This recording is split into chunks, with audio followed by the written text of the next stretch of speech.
Oh, ang fit, Papa Derek. Nagbaril pa, barilin mo ako.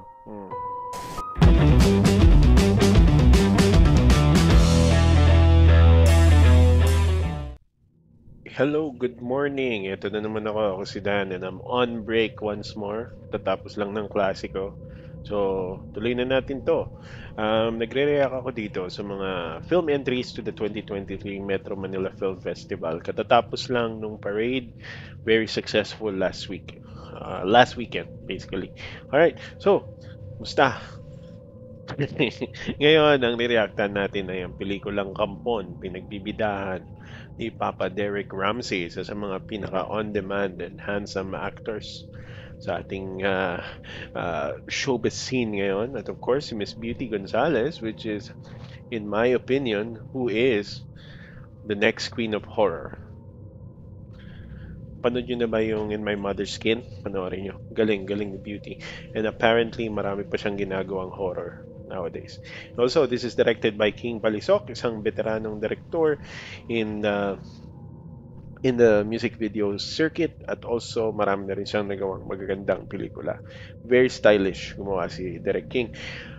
Although, wala pa ako napapanood admittedly. So, Kampon might be the first kasi medyo na-intriga ako dito. So, tara, let's start.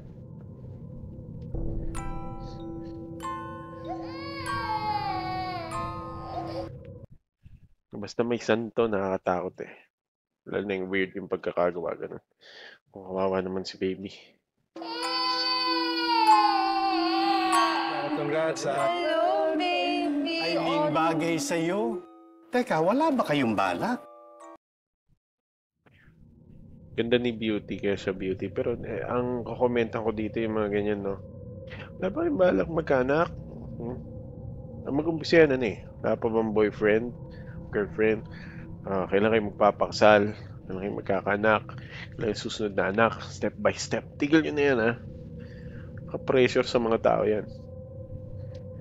Uy, hindi na tayo bumabata. Hindi masaya naman tayo, di ba? Tayong dalawa lang. Ba't pareho natin gusto Pwede ni naman. baby guy?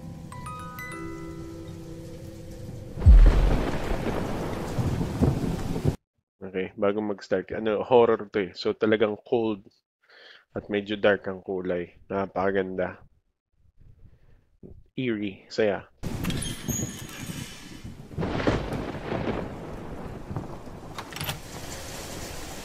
Oh, ang fit, Papa Derek. Nagbaril pa, barilin mo ako.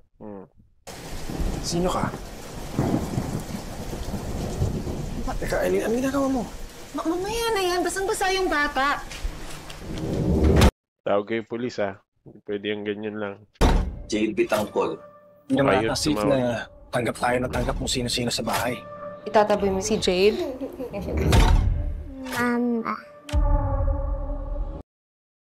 Naku, patay tayo dyan.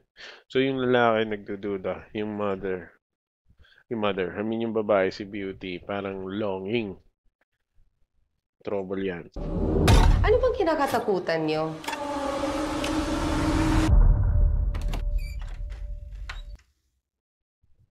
Ang ganda oh.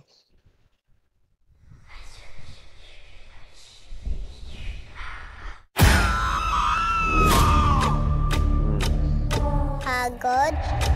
Para nila ako sinusundan. Basta demon child. Ako. Hoy! Anong trip mo ah? Pagod? Para silang kulto. Ninang anghel, pero asal demonyo. Pagod? Ang ganda ng cinematography.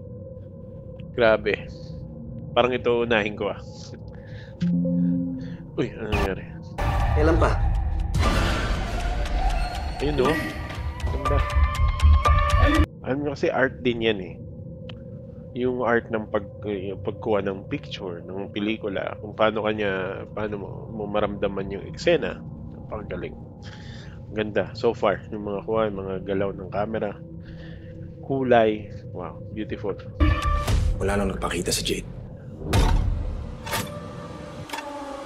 Eileen?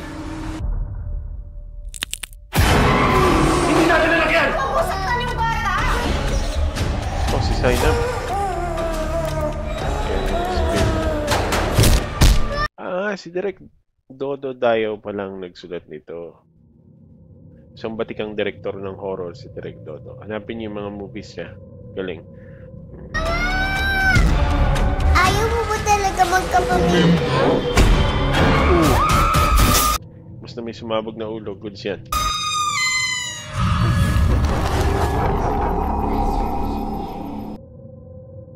Okay. Si Zainab pala nandito. Introducing Zainab Harake. Okay. Alright. So, yung babae to, anak ni Ray Parks. Alright. So, based on this trailer, anong tingin nyo? Ganda, no? Ako, si Beauty Gonzalez, alam ko lagi ko sinasabi sa mga video, napakagaling. Pero totoo naman eh. Gaya nga nang sabi ko, she is the next queen of horror. Promise. Pero ang nakakatawa doon, may narinig ako interview na ito, hindi siya mahilig sa horror. So actually, nagda-doubt siya kung kaya niya. Sabi niya doon. Minsan yung pang mga taong gano'n ang nag-excel eh. Yung mga, hindi ko alam, pero yun, kung kaya ko to. Pero kinakaya, ang galing. Right. Si Derek, alam naman na natin magaling si Derek Ramsey. Welcome back after a long while na walang pelikula. Direk Dodo Dayo has written a lot of very good movies. Off the top of my head, ang naalala ko lang is nakalimutan ko. basta may napanood ako yung kay Glyza. Something. Okay, but anyway, folks, lagay ko dito. Yan, movies ni Dodo Dayo. Okay, so at I think ito unahin ko. Ganda ng cinematography and I'm excited. Kayo, anong unahin nyo? Unahin yung panoorin sa Film Fest. So remember, support Filipino movies, subscribe. Para naman may pampanood ako. Malay nyo. Diba? Thank you.